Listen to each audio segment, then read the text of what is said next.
Welcome to Sikbaggers YouTube channel. I'm Steve, and today we've got a good one for you. This one has came from several requests over the last year, and I just haven't had a bike in here to do it.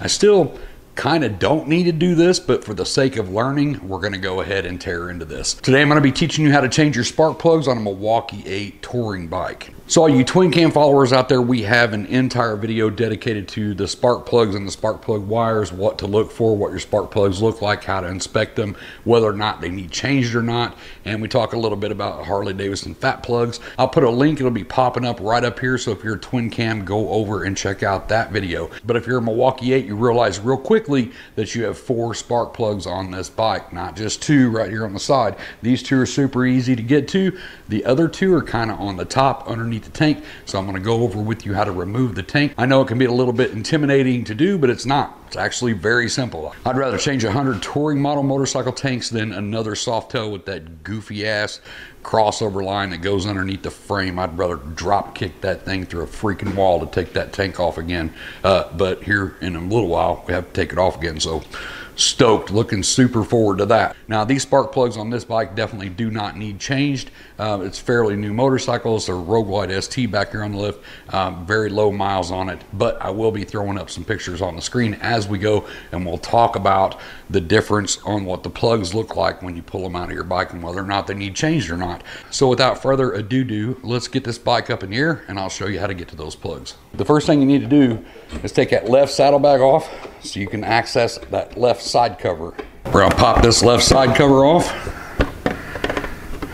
And of course, you're going to want to take your seat off as well. Get that thing out of the way because we need access underneath here. Now we're going to purge the fuel system. If you follow this wire out from underneath your tank dash, you'll see it comes back here to this gray plug. You're going to go ahead and pull that gray plug and get that out of the way. While we're here, we can go ahead and disconnect the vapor vent.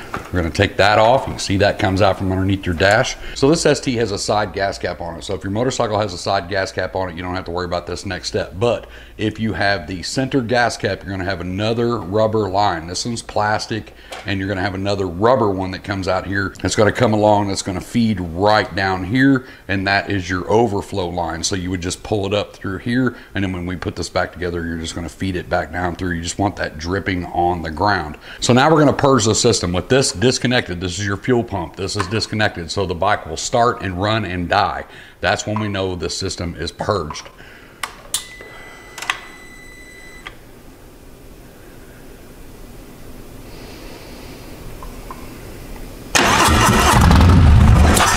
Just like that. You can try to start it again. It's not going to start. Now right here underneath this left side cover, you got your 50 amp main fuse. We're going to go ahead and pull that. Now if we look right up here on the front side of the tank, you've got this little black plastic cover right here. You can simply pull that top down just like that and pull that off, and exposes the bolt. You have one of those on each side. That's going to be a Torx 40.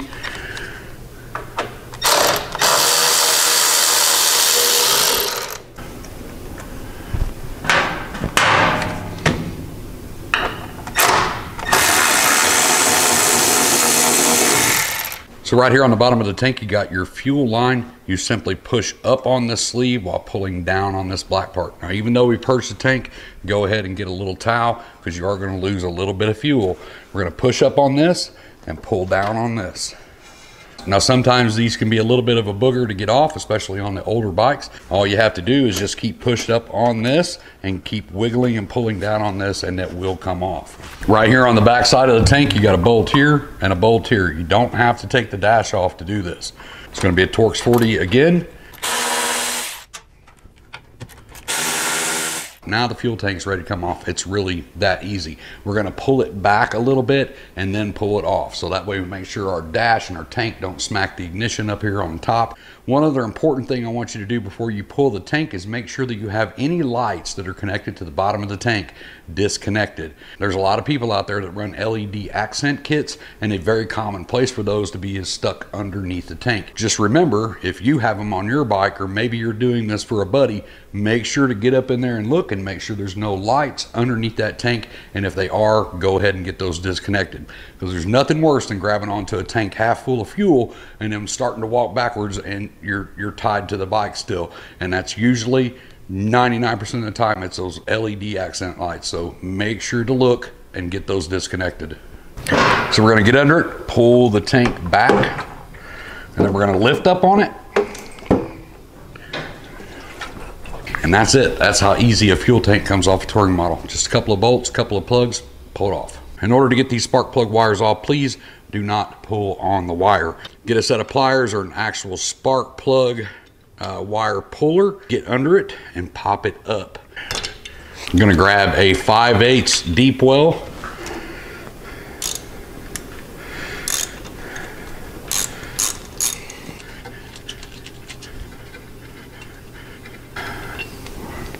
So now that we have the plug out, what are we looking for? So if the end of your spark plug is black and shiny or wet, you got some other issues going on in there. You could have worn pistons, piston rings, could be valves, valve guides. You got something going on there if the end of your plug is wet. Now, if it's like a sooty black on the end of this, you're running way too rich. Now, if it's like a light brown color and kind of glassy as well, you could be running too lean. So if it's like a whitish gray kind of color like that right there, you got a balanced combustion, you're absolutely fine. Now I'm gonna put these back in the bike because there was nothing wrong with these. This bike barely has 50 miles on it. So if you're putting brand new plugs in your bike, always check the gap. Just because they're brand new doesn't mean that they're gapped correctly. The gap on these plugs is from 0.031 to 0.035. You can get a wire style gapper, you can get a little flat disc like this. You can pick these up anywhere, Amazon, auto parts store. This one came from O'Reilly's. So this one goes from a 0.20, 0.30, 0.40. So we're gonna be right after that 0.30, or we're gonna be right in the middle of that 0.30 and 0.40. So we're gonna slide that into that gap and make sure that we're dead on, and we are. So before I put this back in, I'm gonna cover one more thing. There's been a lot of talk about using dielectric grease on these or putting anti-seize on the plugs. I do it strictly by the service manual from Harley Davidson. It clearly states in the service manual to make sure that the plug threads are dry and clean. Now the torque specs that I'm getting ready to give you are for this motorcycle. Make sure to check your service manual, what we're going by today. So this plug, clean, dry, gapped correctly, ready to go back in the bike. Like I said, if you're putting in new plugs, make sure to check the gap. Always, always, always start these by hand.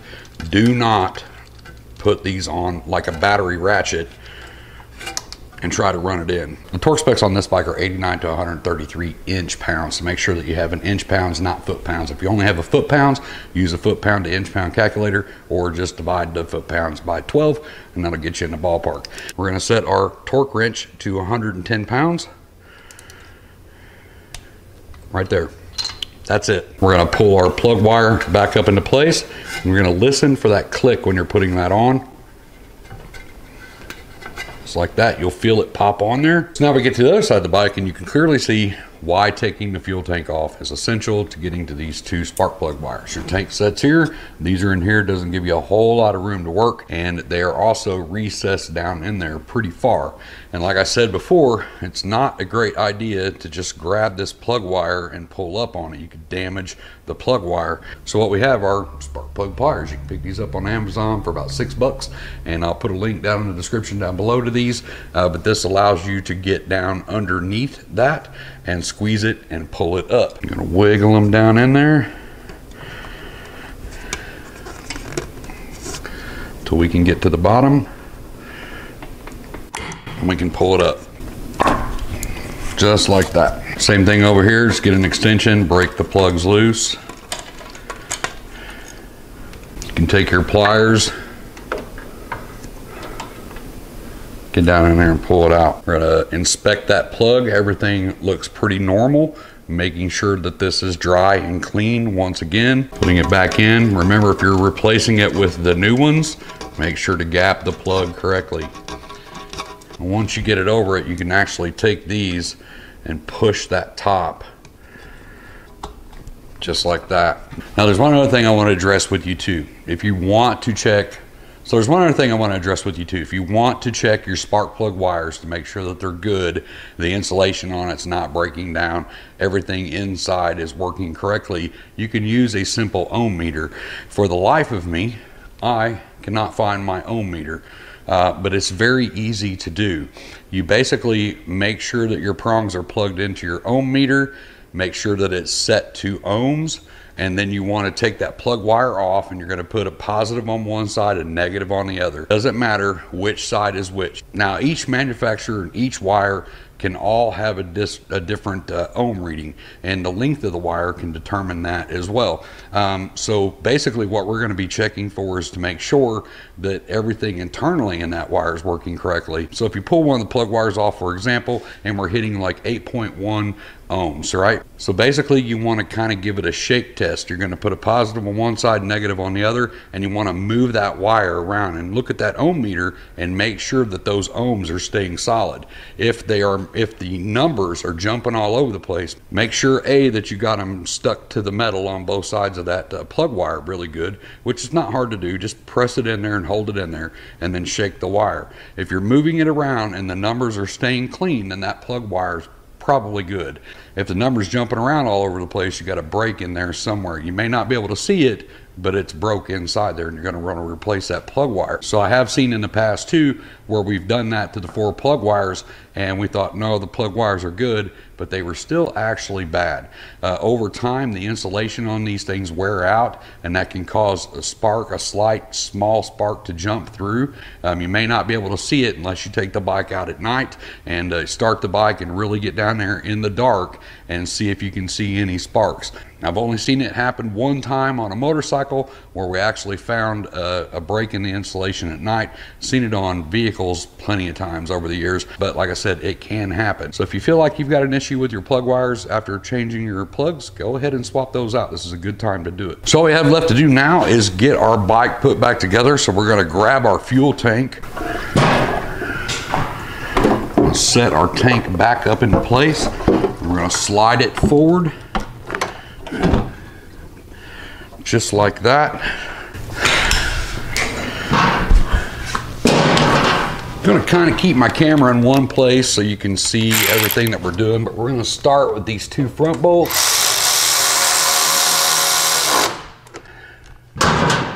Make sure to put your little cover on. And try to do this all in real time so you can see how quick this is. Since we're here, we're going to go ahead and hook up our fuel, push up on the sleeve, push it in, make sure it clamps down, give it a little tug to make sure that it's connected.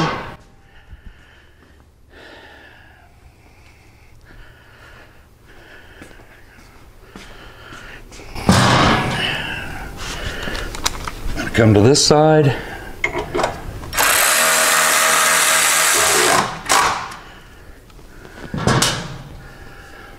Put our cover on.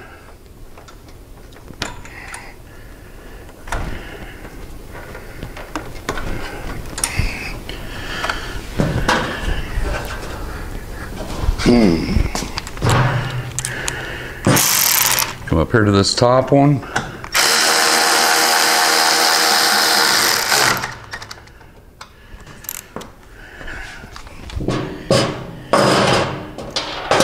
And I'm missing one of the bolts. There it is. Keeping this real time, remember?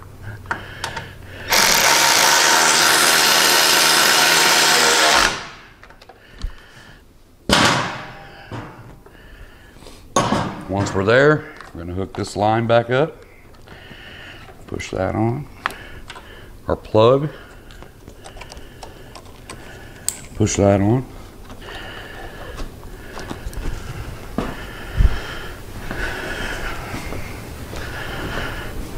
When we come over here, we put our main fuse back in.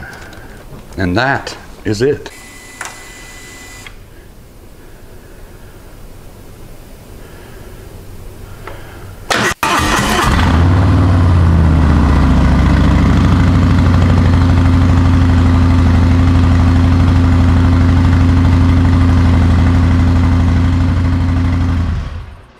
The only thing we have left to do is get our side cover, saddlebag, and seat back on, and we are done. But like I said, doing a touring model tank is super easy. You only have a few things that you have to disconnect, If you do have that rubber overflow line on the other side, make sure that you feed it back down and just zip tie it to the down tube on the frame. Make sure that it has a clear place to drip on the ground. You don't have to have this. You can take the chance on pulling it on by the wire, and hopefully you don't tear anything up. I've even seen people take a screwdriver with a little bent end on the end of it so you can get under it and pull it up. I don't recommend doing that either, just because you're going to take the chance of jamming that screwdriver into the rubber on the boot. So just be careful if you're not using some kind of spark plug wire puller like this. Super cheap. Throw them in the top of your toolbox and you have them when you need them. All the tools I use today will be listed down in the description as well, not just the pliers. We get a lot of questions on our tools, so I always make sure that in the description of the video down below, actually what we're doing that day, you'll see my list of favorite tools. You don't have to purchase it on Amazon, but it gives you an idea. You can see the part on Amazon, then you can buy it wherever you want. I hope this video helped you, and if it did, please hit that like, subscribe, tell your friends about us. We're almost at 100,000 subscribers. And that is amazing. Completely blown away by that. But we need a little bit more to reach that 100K. But just word of mouth, telling your friends about us goes a long way, and I appreciate every one of you. If you have any questions on this install, you know the deal. Comment section down below. I'll try to help you the best I can. I'm gonna get out of here, get myself back to work. I hope to see you in the next video. But until then, as always, be safe, keep your knees in the breeze. Thanks for checking out the video. Don't forget to hit that like and that subscribe popping up over here. And don't forget to check out the rest of the channel, because we have a ton of bagger related and soft tail videos on our channel. And to get you started, maybe you can check out this one or this one. I'm not really gonna say anything else. You can just click one of those and take you over to another video.